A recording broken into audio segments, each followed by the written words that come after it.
Shalom Family. I'm going to explain how to store flour for long term in a Mylar bag.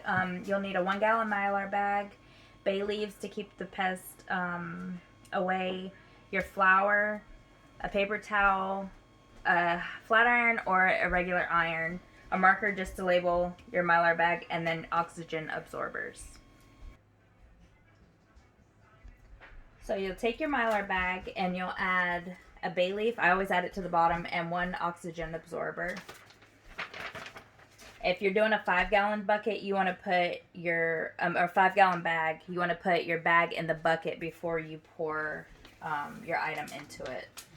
But you just take your Mylar bag and you dump the item, in this case it's flour, into the bag out of the packaging.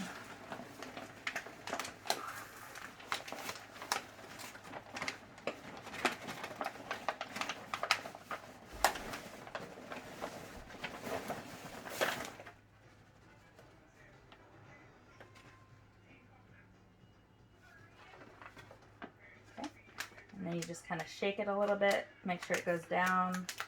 Always get all the creases out. With flour, you want to take your paper towel and you want to wipe the inside. The paper towel has to be dry to get the flour out so it can seal properly. Because as you close it, the flour puffs up.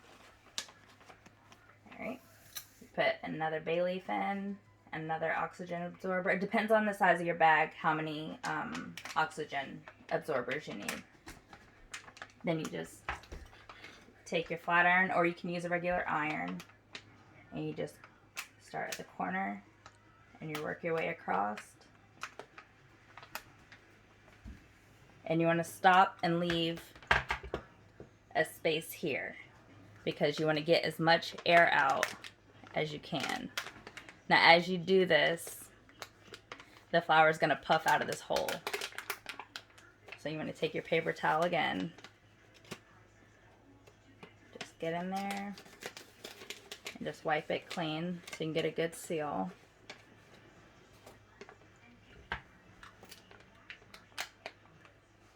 And just go over it again. And then what I do, once I've got it sealed, I go back over everything.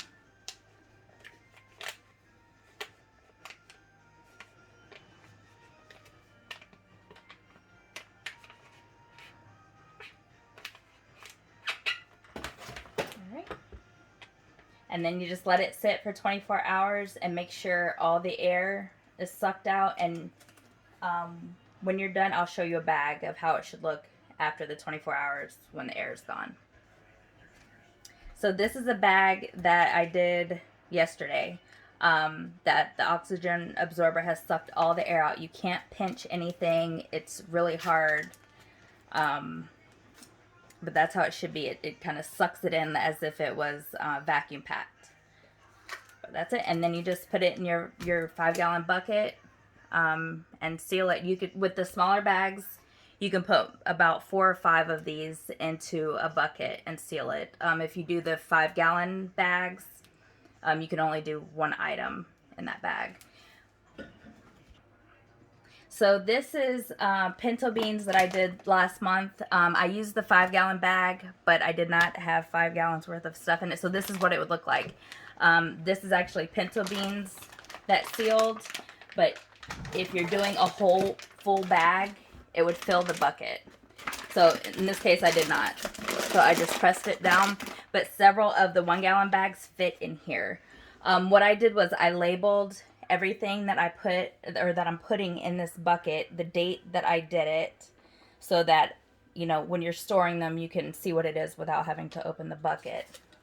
Like this one's Great Northern beans with the date on it, and you just stack them. This one's flour, and I have black beans.